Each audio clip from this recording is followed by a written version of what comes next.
Before we can understand the risks of disregarding the shadow, we must first recognize what it truly is.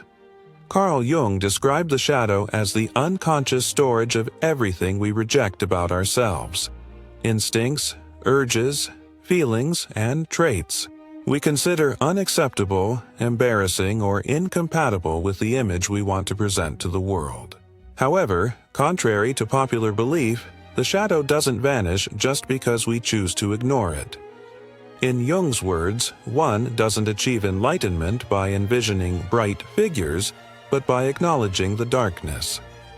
The shadow isn't merely the evil aspect of our nature.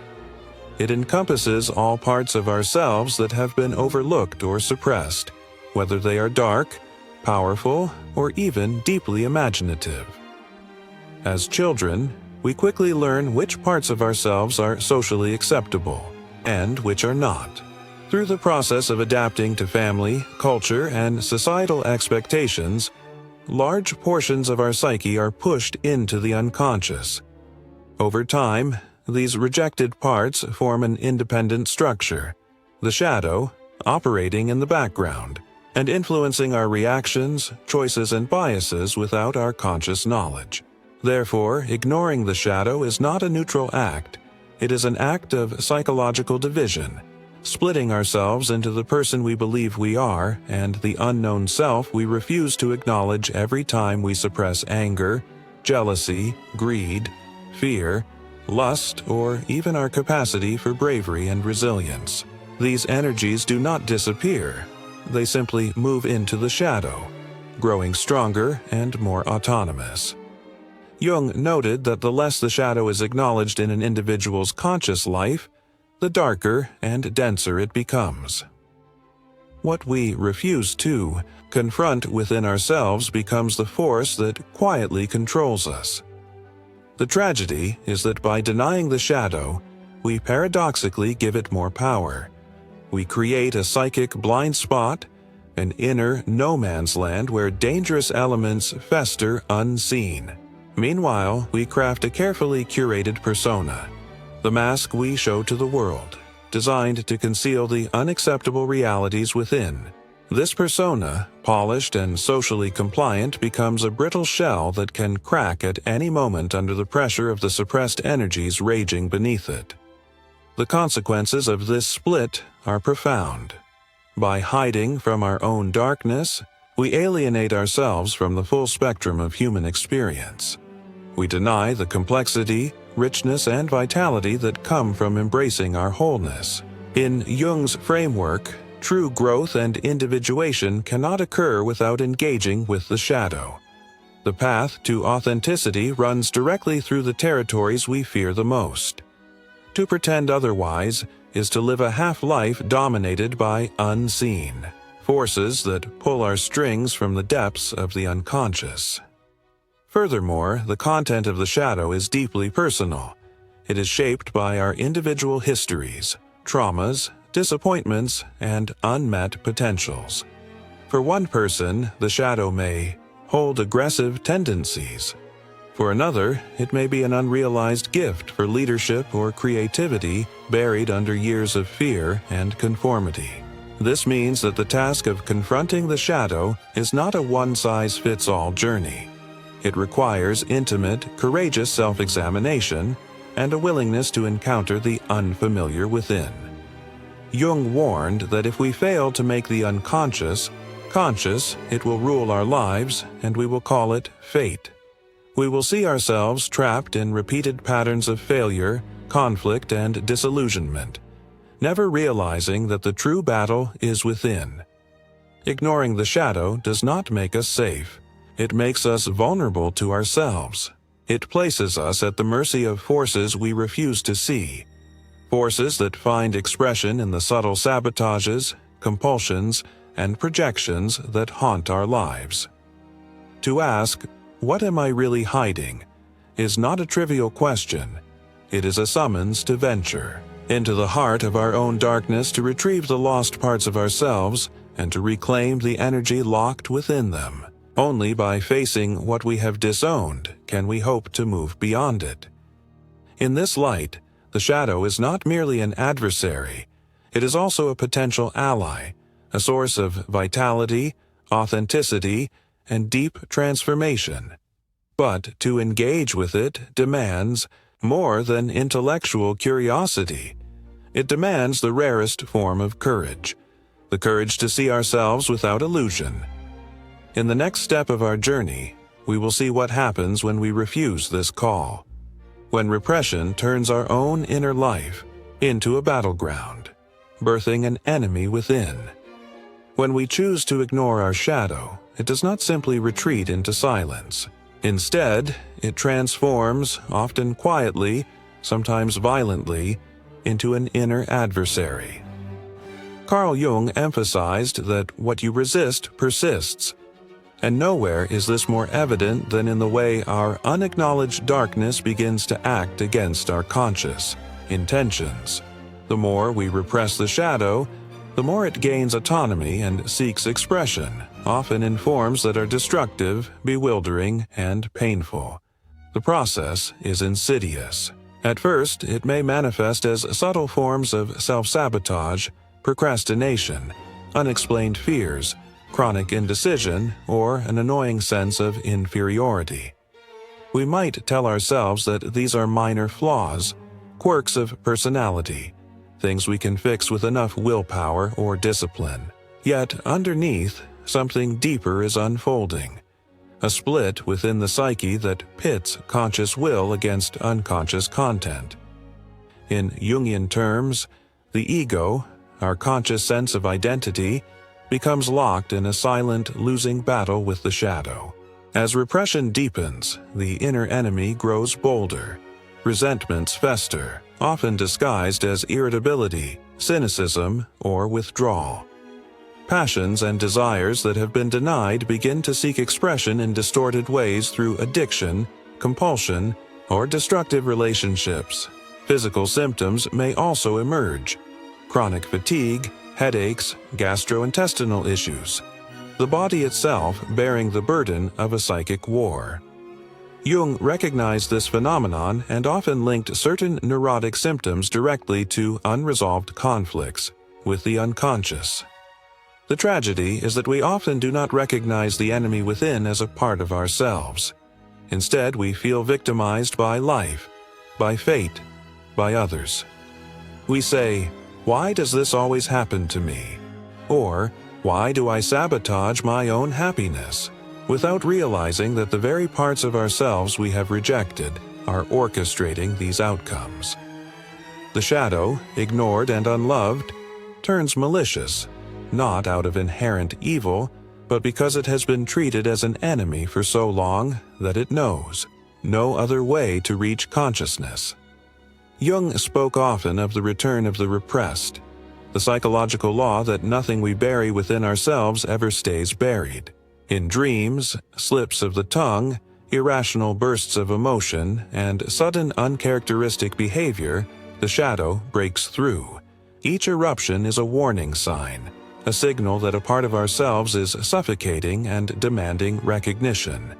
Yet, many continue to double down on repression, believing that if they only exert more control, more discipline, they can finally silence the darkness within. Ironically, this only strengthens it. One of the most dangerous outcomes of prolonged repression is the phenomenon of projection, seeing in others the traits we cannot bear to admit in ourselves. But even before projection takes full hold, repression sets the stage for a deeply fractured existence. We become strangers to our own hearts. Our choices feel hollow. Our relationships suffer because we unconsciously demand from others the wholeness we have denied ourselves. We chase external validation, success, or pleasure, hoping these things will fill the void left by our inner division, only to find that they never do. At its worst, the inner enemy can lead to profound despair.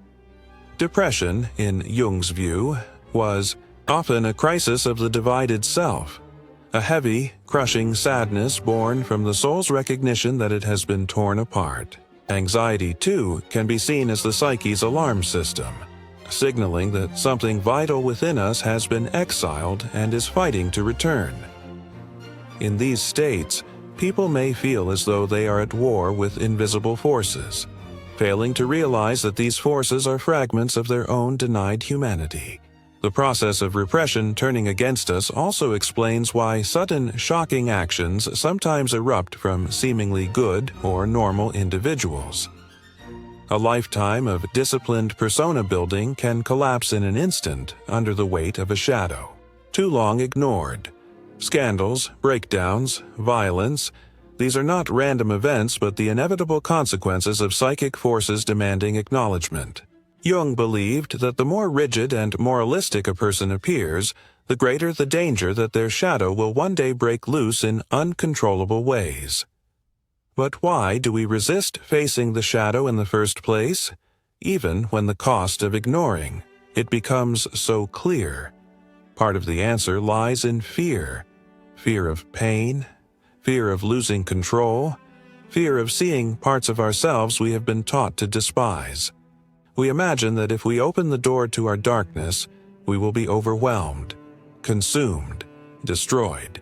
Yet in truth, it is the very act of refusal that brings about these outcomes.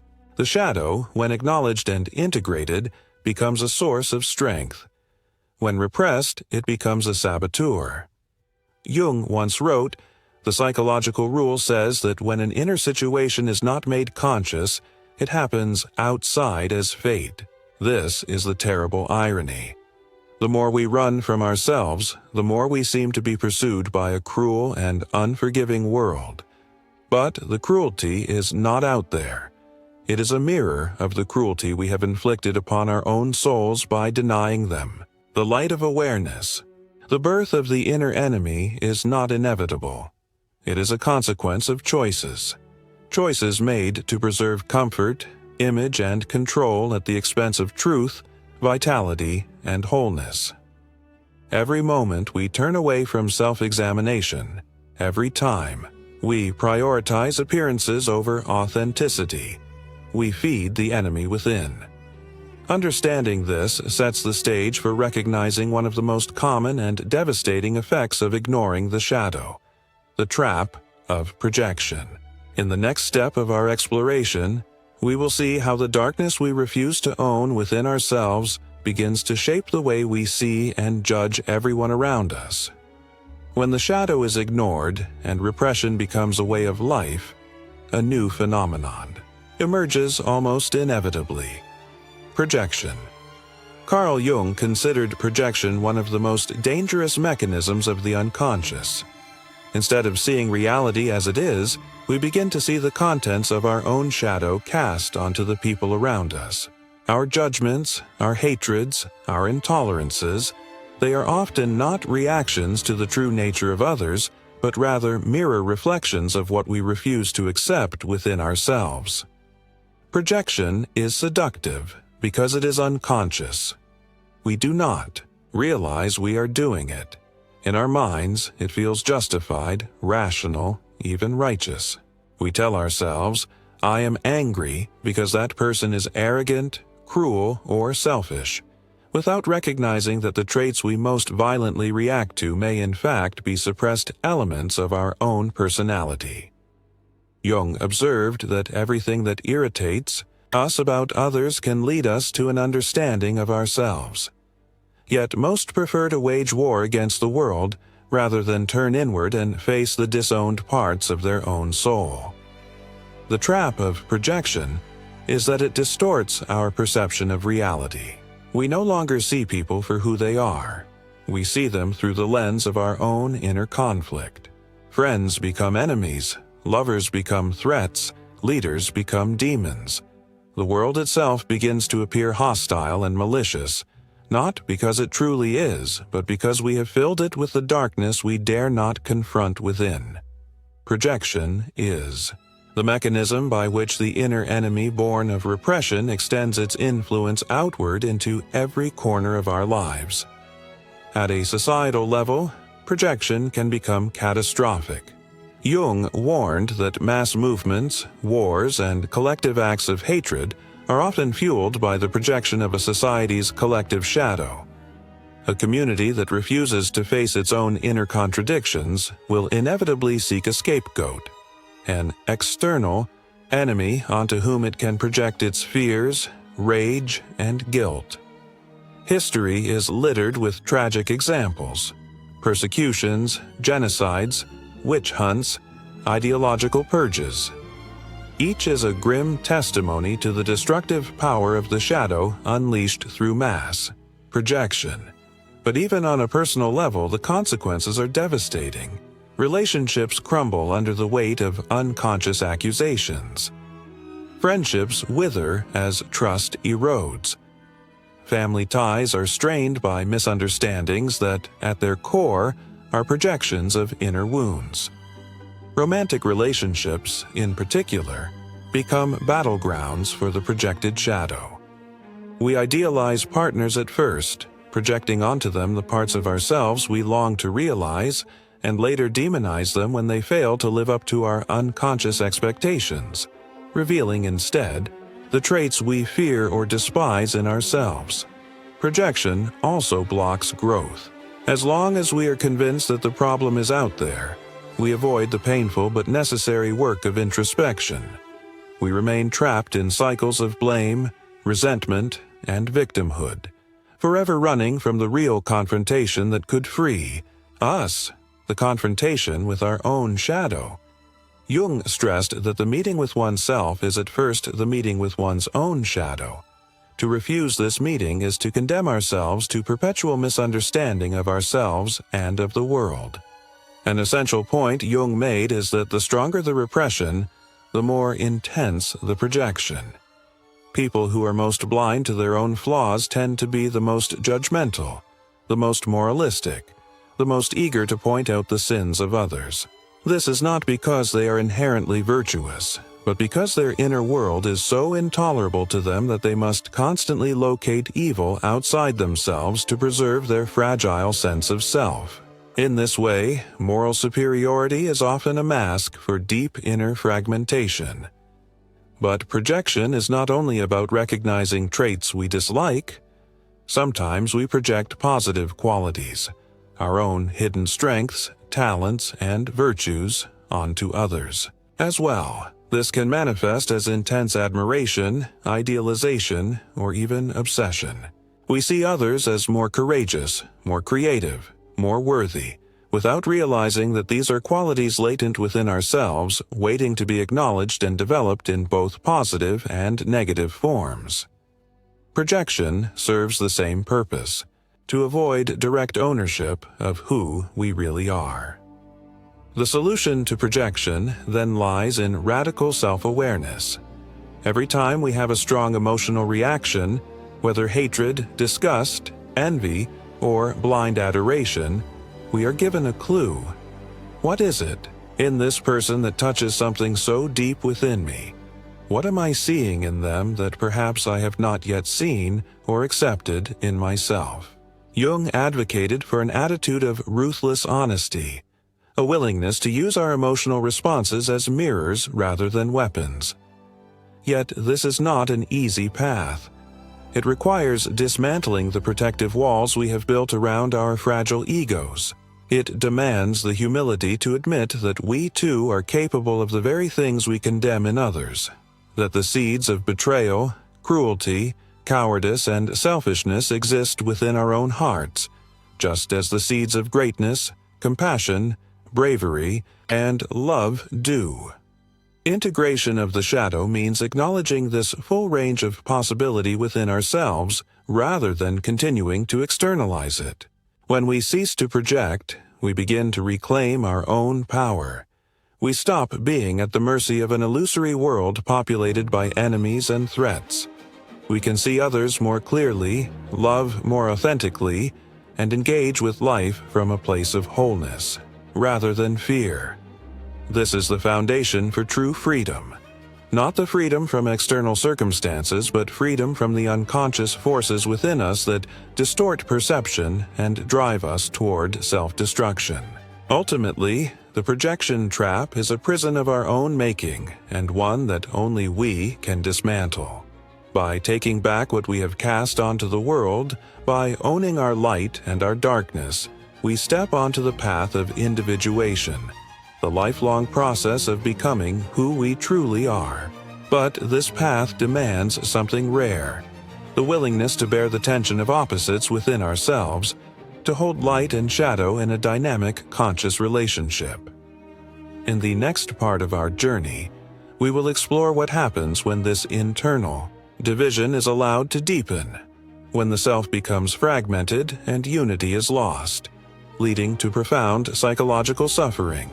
When the shadow is ignored and projection takes hold, a deeper wound begins to form: the fragmentation of the self. Carl Jung believed that the human psyche naturally strives for unity, a wholeness in which all aspects of the self, conscious and unconscious, light and dark, are harmonized. But when parts of the psyche are consistently repressed and denied, the individual begins to lose that precious inner unity. What remains is not a coherent, authentic self, but a collection of fractured identities struggling for dominance, each disconnected from the others, each craving a center that seems forever out of reach. This fragmentation is often invisible at first. People may live outwardly successful lives while inwardly feeling an unbearable sense of division. The facade of normality conceals a soul at war with itself. There is the public self we show to the world, curated, polished, acceptable, and there is the secret self, the buried emotions, forbidden impulses, unacknowledged wounds. Over time, the gap between these selves widens until it becomes a chasm. Anxiety, depression, chronic dissatisfaction, these are not random afflictions, but symptoms of a life lived in exile from one's own soul. Jung described this state as a loss of the center. Without a unifying core, a person becomes fragmented, tossed about by conflicting inner voices and contradictory desires. One part of the psyche seeks security, another craves adventure. One part longs for intimacy, another recoils from vulnerability. One part strives for moral perfection, while another is drawn to transgression. Without integration, these forces pull the individual in opposing directions, creating exhaustion, confusion, and despair.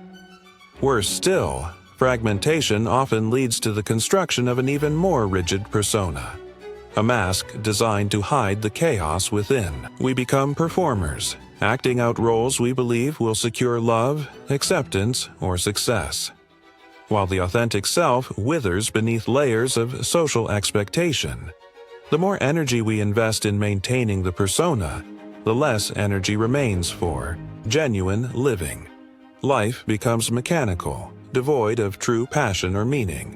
We find ourselves asking, "Who am I really?" and hearing only silence in response.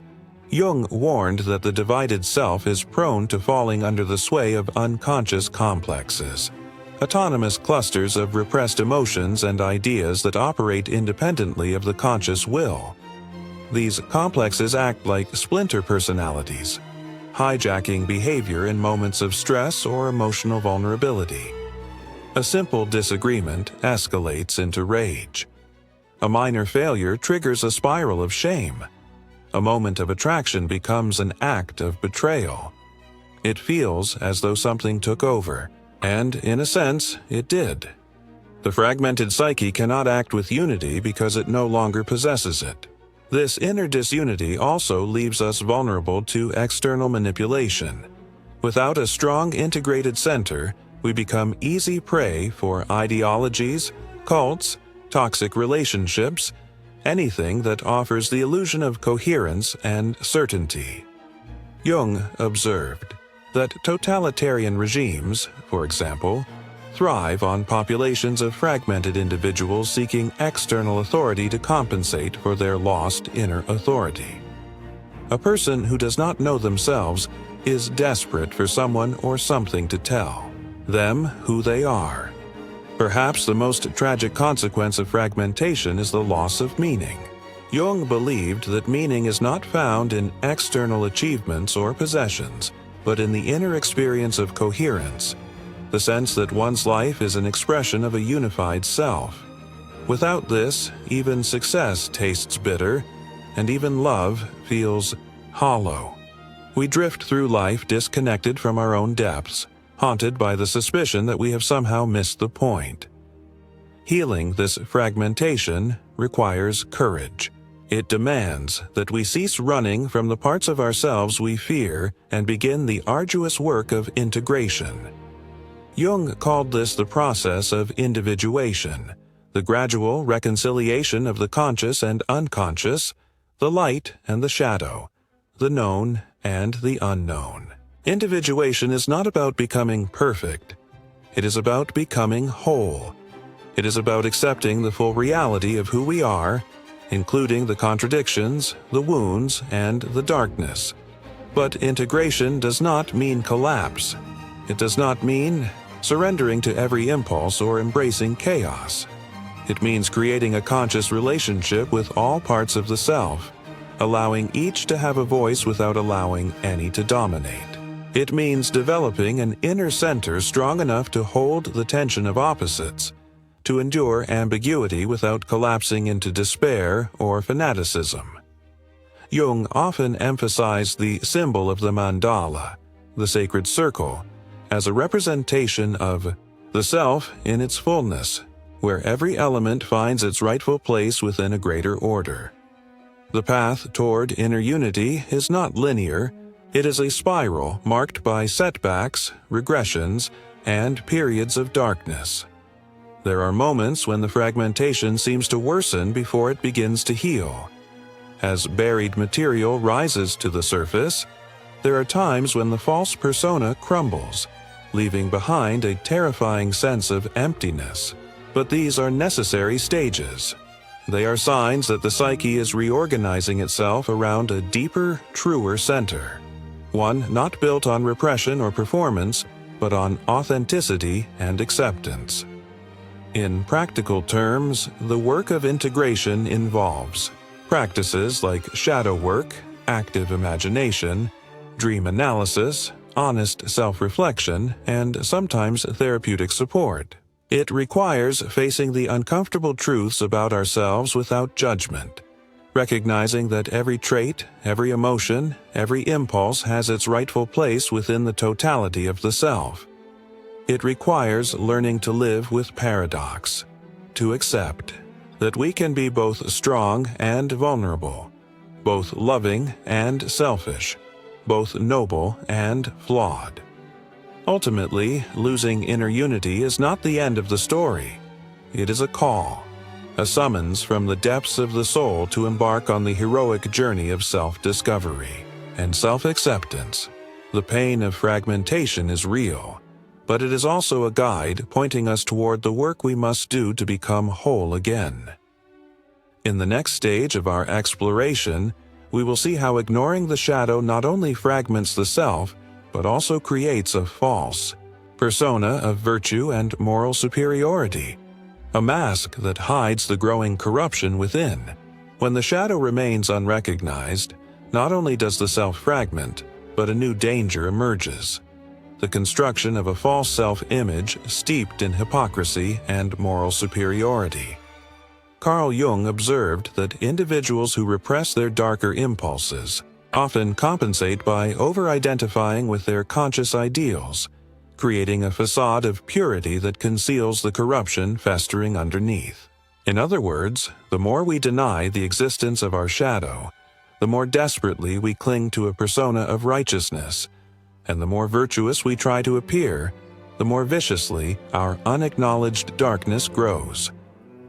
This phenomenon is not merely psychological, it is profoundly existential. To reject parts of oneself is to live a lie, and the maintenance of that lie requires constant vigilance, judgment, and self-deception.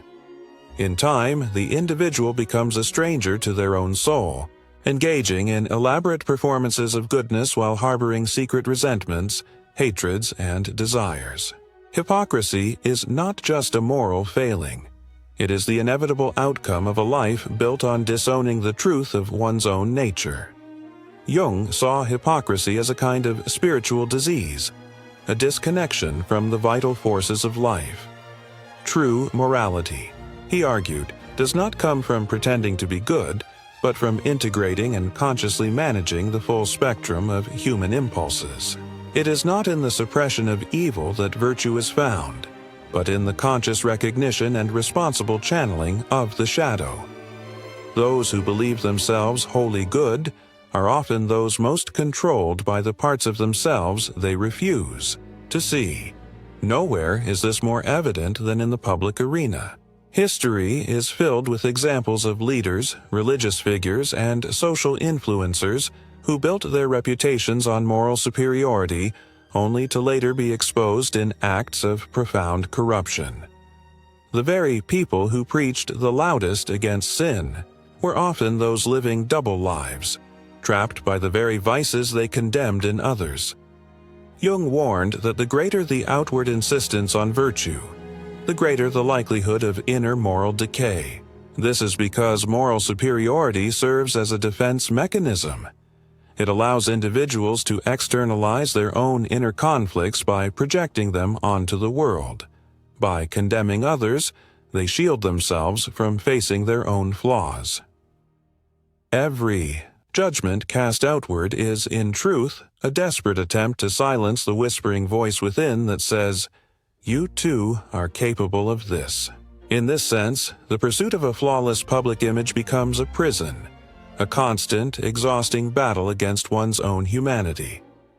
On a collective level, the cult of moral superiority can become a social pathology. Communities, movements, and entire cultures can fall into the trap of believing in their own inherent goodness while demonizing outsiders. They lose the capacity for self-critique, blind to the shadow dynamics operating within their own systems. Wars have been waged, atrocities committed, and countless lives destroyed in the name of righteousness. Jung saw this as the inevitable outcome when societies refuse to do the painful work of confronting their collective shadow. But hypocrisy is not always grand or public. It lives in the small, everyday acts of self-deception. The person who demands honesty but lies to themselves. The one who preaches compassion but secretly harbors contempt. The one who advocates for justice but exercises cruelty in private. Each instance is a betrayal of the self, a reinforcement of the split between the idealized image and the hidden reality. Over time, living in this split becomes unbearable. The tension between the persona and the shadow creates inner pressure that seeks release. Sometimes this results in scandalous public collapses, the sudden exposure of double lives, the shocking revelation of crimes, the fall from grace. Other times it manifests in more subtle but equally devastating ways. Chronic anxiety, depression, addiction, relational breakdowns. The psyche cannot indefinitely sustain the strain of living in contradiction. Jung emphasized that the antidote to hypocrisy is not the pursuit of an even more rigid morality, but the cultivation of radical honesty with oneself. It is the willingness to admit, I am not wholly good nor wholly evil. I am a complex, contradictory being capable of both. This admission does not absolve responsibility. Rather, it deepens it. To recognize the shadow is to accept the lifelong task of consciously managing one's inner forces rather than being unconsciously possessed by them. True moral strength, in Jung's view, arises from integration, not repression. It comes from facing the darkness within and choosing again and again to act from awareness rather than impulse. It is found in humility, the understanding that no one is immune to temptation and that virtue lies in vigilance, not denial. It is embodied in compassion, both for oneself and for others, knowing that we all wrestle with the same human struggles. This redefinition of morality has profound implications. It shifts the focus from image to substance, from judgment to understanding, from performance to authenticity. It liberates us from the exhausting charade of perfection and invites us into a deeper, more honest relationship with ourselves and the world. It reminds us that light is not the absence of darkness but the courageous confrontation of it. However, dismantling the false self is no easy task. It requires the death of illusions, the willingness to let go of the comforting lie that we are better, purer, or more righteous than others. It demands a descent into the very parts of ourselves we have most feared and rejected. And it calls for a rebuilding of the self on a foundation not of idealized fantasies, but of lived, integrated experience. In the end, the rise of hypocrisy and moral superiority is a tragic detour on the path to wholeness. It is the price we pay for refusing to face the truth of our own nature. But the way back, though painful, is always open. It begins with the simple, courageous act of turning inward, of asking with unflinching honesty, "What have I hidden from myself? And am I willing at last to see?"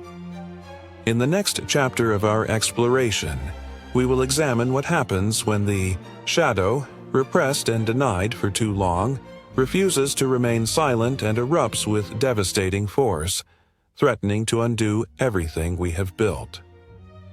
There is a fundamental law in the psyche that Carl Jung identified early in his work. Whatever is repressed does not vanish.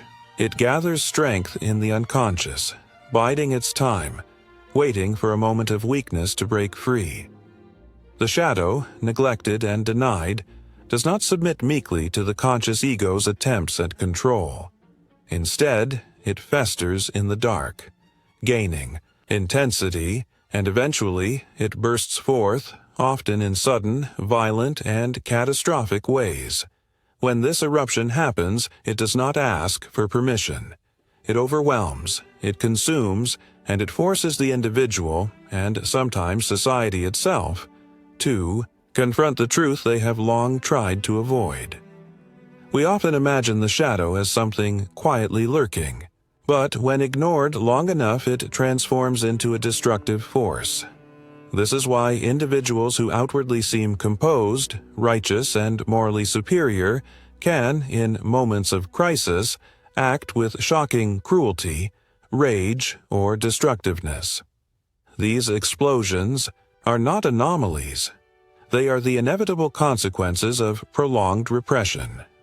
Jung warned that the possession of the shadow leads to disastrous consequences because the energy that could have been consciously integrated is instead unleashed. In its most primitive and destructive form, personal crises often reveal this dynamic. A person who has spent years suppressing anger may suddenly erupt in uncontrollable fury, shattering relationships and reputations in an instant.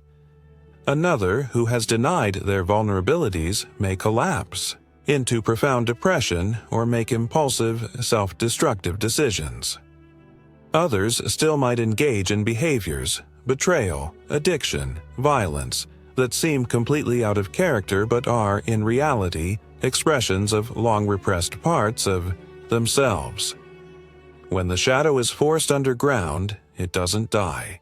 It mutates, becoming more chaotic, more primal, and more dangerous. This phenomenon is not limited to individuals. Societies, too, have collective shadows. Jung observed that entire nations could experience shadow eruptions, leading to war, genocide, and systemic violence. The horrors of the 20th century, he argued, were not merely political or economic failures but psychic ones, failures to confront the dark aspects of the collective human spirit.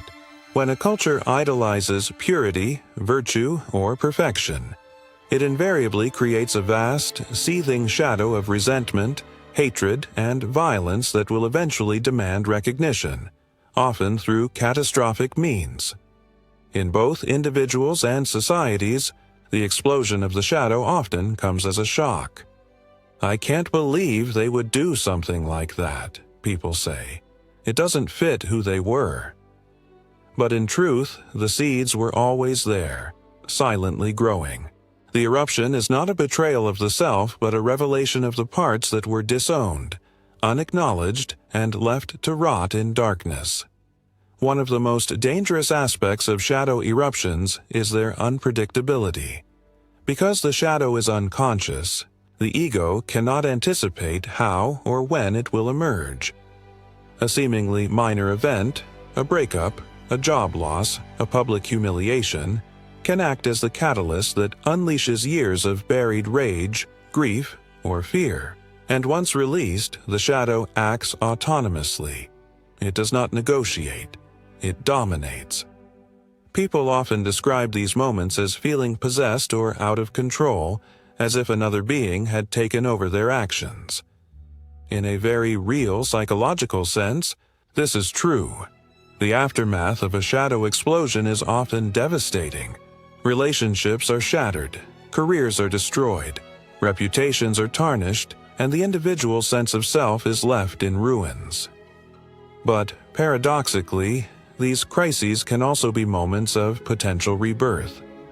If the individual has the courage to face the truth of what has been revealed, to own the disowned parts rather than retreat back into denial, profound transformation becomes possible. The crisis becomes an initiation, a brutal but necessary gateway to greater self-awareness and wholeness. However, many do not seize this opportunity.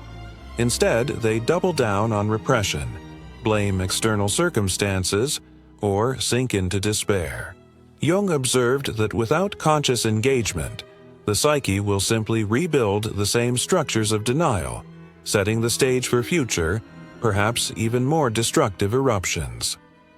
Healing requires conscious integration, a willingness to acknowledge the contents of the shadow, to feel the painful emotions, and to find constructive ways to live with and even honor the darker aspects of the self.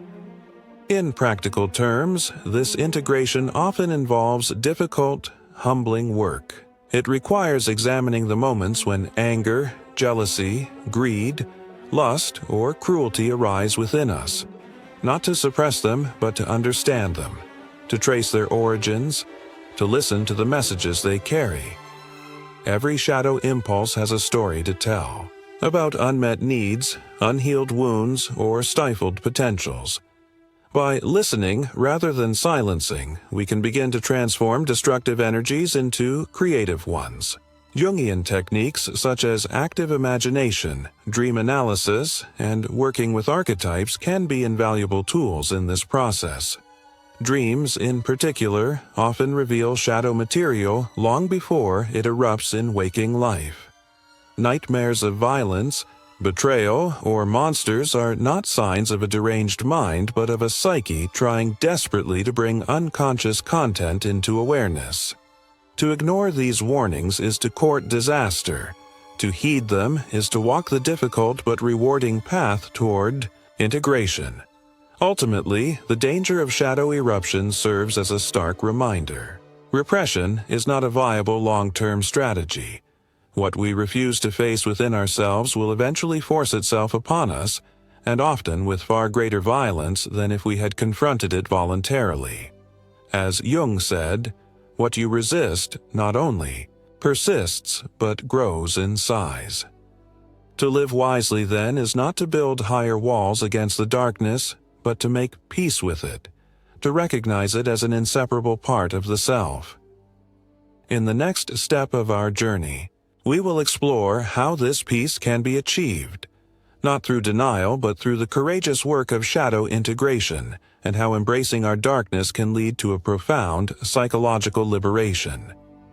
After recognizing the devastating consequences of ignoring the shadow, we arrive at the most crucial and perhaps the most daunting step: facing it. Carl Jung described this journey not as a minor psychological adjustment, but as a profound and perilous undertaking, a confrontation with the very aspects of ourselves we have spent a lifetime avoiding. Shadow work is not a trendy self-help practice. It is a radical act of self-honesty requiring immense courage, humility, and perseverance. To engage in shadow work is to voluntarily descend into the underworld of the psyche, to meet the monsters we have banished and the wounds we have buried. It means looking squarely at our envy, our rage, our greed, our cruelty, not to justify or indulge them, but to understand them, to reclaim them, and to integrate them into a larger, more authentic sense of self. Jung believed that without this confrontation, true psychological growth, what he called individuation, is impossible. One does not become enlightened by imagining figures of light, he wrote, but by making the darkness conscious. The first step in shadow work is recognition. We must become attuned to the signs of our own disowned parts. They appear in our overreactions to others, in the qualities we most despise or idolize, in the patterns of behavior that sabotage our best intentions. They whisper through our dreams, surface in our fantasies, and lurk in the anxieties and compulsions we cannot explain. Shadow. Material often feels alien, repulsive, or deeply shameful, which is why the ego instinctively rejects it. But to heal, we must approach these parts with a spirit of curiosity rather than condemnation. This process demands a brutal honesty that few are willing to sustain. It is not enough to make intellectual acknowledgments, to say, "I have a temper," or "I can be selfish." True shadow work involves feeling the emotions we have suppressed, confronting the memories we have distorted, and allowing ourselves to experience the vulnerability we have armored ourselves against.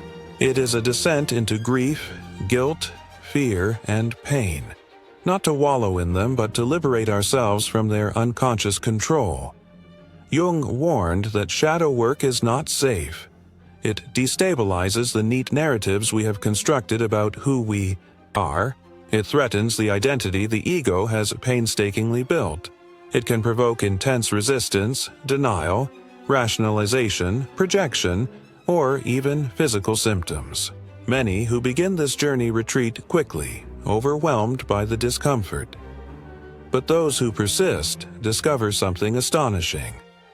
Beneath the darkness lies not only pain, but also vitality, creativity, and a profound sense of aliveness. For the shadow does not consist solely of negative traits. It also holds the unlived life, the passions, talents, desires, and potentials that were exiled because they did not fit the persona we were taught to cultivate. In the shadow resides the rebel who speaks inconvenient truths, the lover who yearns for authentic connection, the warrior who demands justice, the artist who dares to create without permission. Reclaiming these parts is not only an act of healing, but an act of becoming, fully alive. Shadow work, therefore, is not about annihilating the darkness but about establishing a relationship with it. It is about learning to see anger as the guardian of boundaries, fear as the protector of vulnerability, desire as the compass of authenticity. It is about discerning when these forces serve us and when they seek to sabotage us, and about consciously choosing how to express them. As Jung emphasized, the gold is in the dark. Only by facing what we fear can we uncover the treasures hidden within it. Practical methods for engaging in shadow work are varied, but all require intention, patience, and compassion. Journaling can be a powerful tool. Writing without censorship about resentments, fears, jealousies, and fantasies can reveal shadow material that would otherwise remain hidden. Dream analysis offers another gateway, as dreams often present the shadow in symbolic form, as monsters, strangers, or distorted reflections of the self. Active imagination, a Jungian technique, involves entering into dialogue with figures or forces from the unconscious, allowing them to express their perspectives. Therapeutic relationships, when rooted in trust and depth, can also be profound arenas for shadow work. A skilled therapist can mirror the shadow aspects the individual cannot or will not see, guiding them through the painful but necessary process of acceptance and integration. However, shadow work is ultimately an inner journey. No one else can do it for us. It demands a fierce commitment to truth, even when that truth is uncomfortable or shattering. One of the greatest challenges in shadow work is avoiding the temptation to either indulge or reject the shadow. Some, upon encountering their darker impulses, justify them, mistaking recognition for permission. Others, overwhelmed by guilt or fear, try to repress them even more forcefully. True integration requires a middle path, acknowledging the reality of the shadow without allowing it to dominate. It is a dance between acceptance and discernment, between compassion and responsibility. The rewards of this work, though hard-won, are immense. As we integrate the shadow, we become less reactive, less judgmental, less beholden to unconscious compulsions. We gain a deeper, richer sense of self, one that can hold complexity, contradiction, and paradox without collapsing. We become capable of genuine empathy, having recognized in ourselves the same struggles we see in others. We cultivate resilience, having faced and survived our own inner darkness. Most importantly, we move closer to wholeness.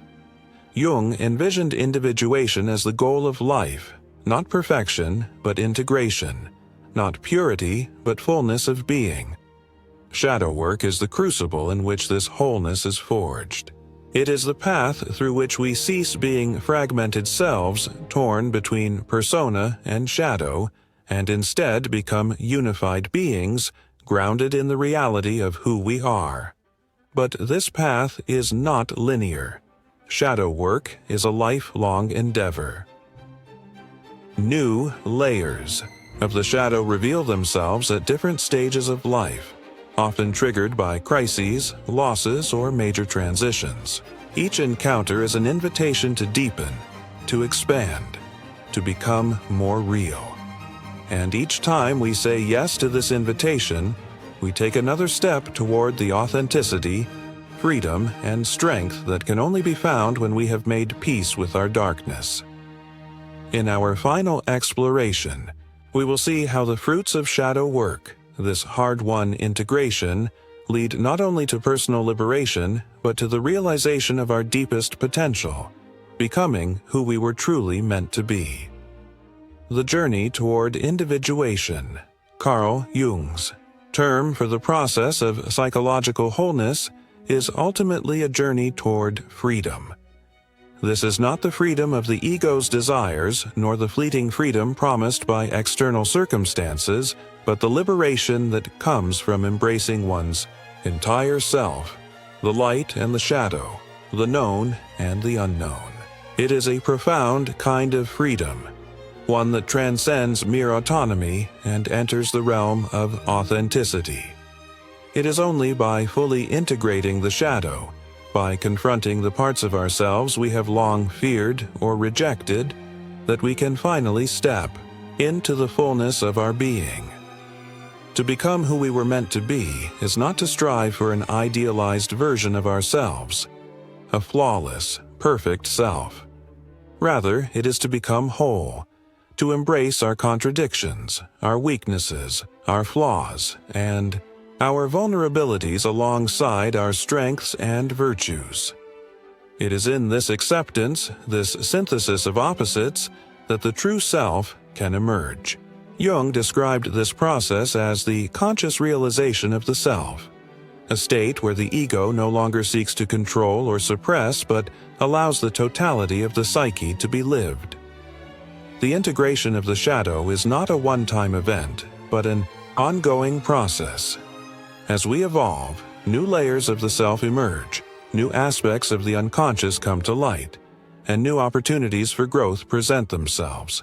However, unlike the fragmented, disjointed experience of living with an unintegrated shadow, the person who has embraced their wholeness moves through life with a sense of cohesion.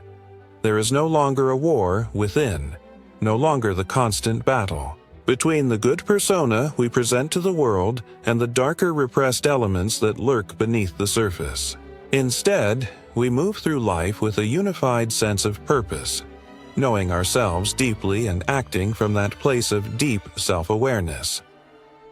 Jung's concept of the self transcends the limited, fragmented ego. It is the totality of the person, the integration of both conscious and unconscious aspects of the psyche. The ego, in Jungian terms, is the I that we identify with, the image of ourselves that we project to the world. However, this image is only a small fraction of who we are. The self, by contrast, is the entire organism of the psyche. The ego, the unconscious, the shadow, and the various archetypal forces that shape our inner world. It is the larger container in which the ego exists. And only by coming into contact with this deeper self can we achieve true psychological wholeness.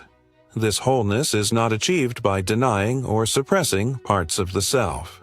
The ego, after all, is not inherently flawed.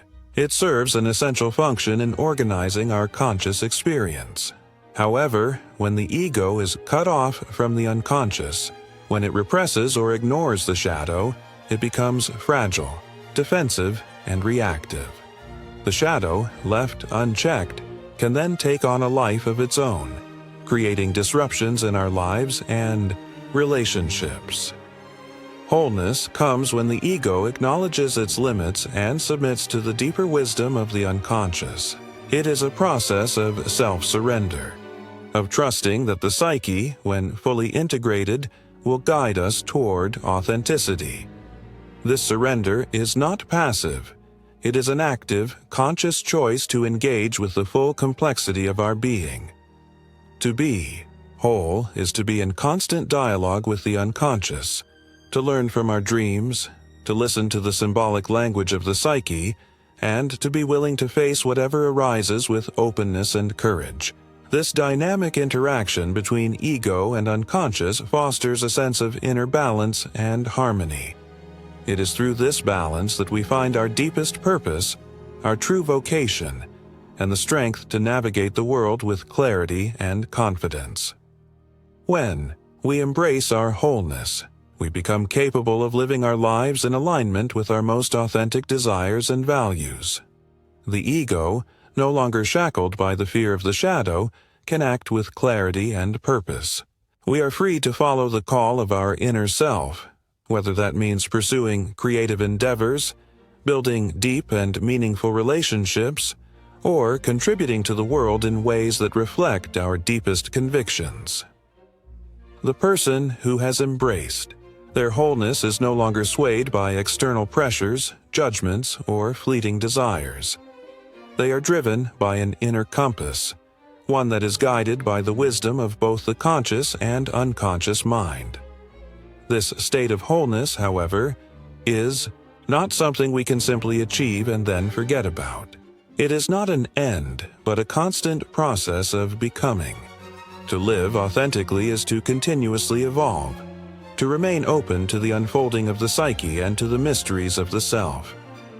The journey of individuation is lifelong, a path that leads us ever deeper into the unknown territories of the unconscious.